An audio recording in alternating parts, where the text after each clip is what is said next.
اپنے مسلح کو وقت دے اور دنیا سے چھپ کر اس موبائل کو بند کر کے اور اپنے آپ سے بھی چھپ کے اور تنہا ہو کے چھپا کے سارا کچھ اپنے آنسو اپنے رب کی بارگاہ میں پیش کریں، اس کے حضور حاضری دیں۔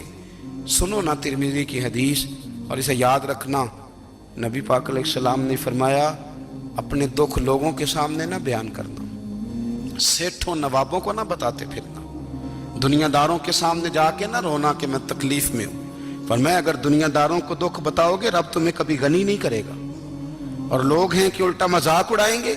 آپ کی جس سے بڑی پکی یاری ہے نا، پکی، وہ تب تک پکی ہے جب تک آپ نے 50,000 مانگا نہیں، اور جس وقت آپ نے کہہ دیا کہ میں مجبور ہوں میری مدد کر تو پھر ختم ہو گئی دوستی۔ لوگوں کی تعلقات آپ کے ساتھ تب تک ہیں جب تک آپ ان سے کوئی ضرورت وابستہ نہیں کرتے۔ کریم محبوب فرمانے لگے بندوں کے سامنے دکھ نہ بیان کرنا، اللہ تجھے کبھی غنی نہیں کرے گا۔ تو اپنے دکھ اپنے رب کو بتا، تو دعائیں مانگ، تو اس کی بارگاہ میں حاضر ہو، تو اس کے حضور عرض کر۔ فرمایا اپنے دکھ اپنے رب کو بتا، وہ جلدی کرے یا دیر سے کرے تجھے ساری دنیا سے بے نیاز کر دے گا، تجھے کسی کا محتاج نہیں رہنے دے گا۔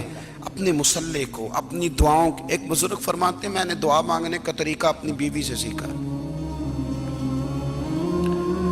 دعا مانگنے کا طریقہ اپنی، سیکھنے والے تو اپنے بچوں سے بھی سیکھ لیتے ہیں، سیکھنے والے تو ہر ایک سے سیکھتے ہیں۔ وہ کہتے ہیں میں نے دعا مانگنے کا سلیقہ اپنی بیوی سے سیکھا ہے۔ حضرت وہ کس طرح؟ فرمانے لگے میری بیوی نے نا مجھے کوئی کام بتایا، کچھ پیسوں کی ضرورت کے لیے کہا، تو میں نے اسے کہا کہ بھئی ابھی میرے پاس نہیں ہے، کچھ دنوں میں آتے ہیں تو میں دے دوں گا۔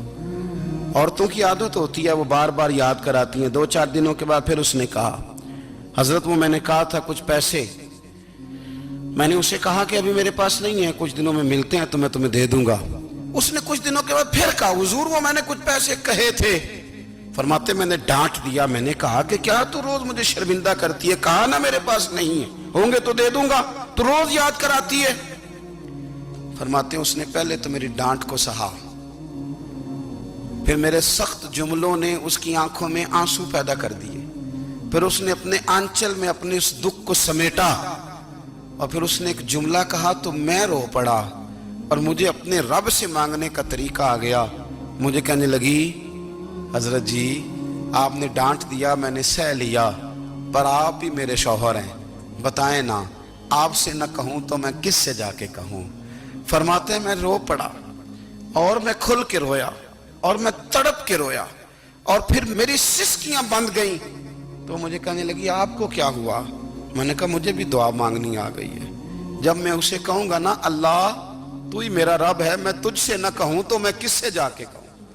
میں کیوں کسی بندے سے سوال کروں؟ میں کیوں کسی دنیا دار سے کہوں؟ میں تیرے بندوں کا، نیک بندوں کا وسیلہ لے کے، تیرے محبوب کی غلامی لے کے تیری بارگاہ میں آئیں، تجھ سے نہ مانگوں تو کس سے مانگوں؟ سمجھ آ گئی ہے؟ جب میں اس رنگ میں مانگوں گا تو پھر رب میرے اوپر بڑا ہی فضل فرمائے گا، وہ میرے اوپر بڑی رحمت کرے گا، وہ میرے لیے آسانیاں کرے گا۔ عزیز دوستو ہم اس طرح کرنے لگ گئے ہیں کہ ہم نے نا اپنے تعلقات پر اعتماد کرنا شروع کر دیا ہے۔ میرے تعلقات بہت ہیں، ہم نے اپنی دولت پر اعتماد کرنا شروع کر دیا ہے، میرے پاس دولت بہت ہے۔ ہم نے اپنے علم پر، اپنی شہرت پر اعتماد کرنا شروع کر دیا ہے کہ میرے پاس فلاں چیز بہت ہے۔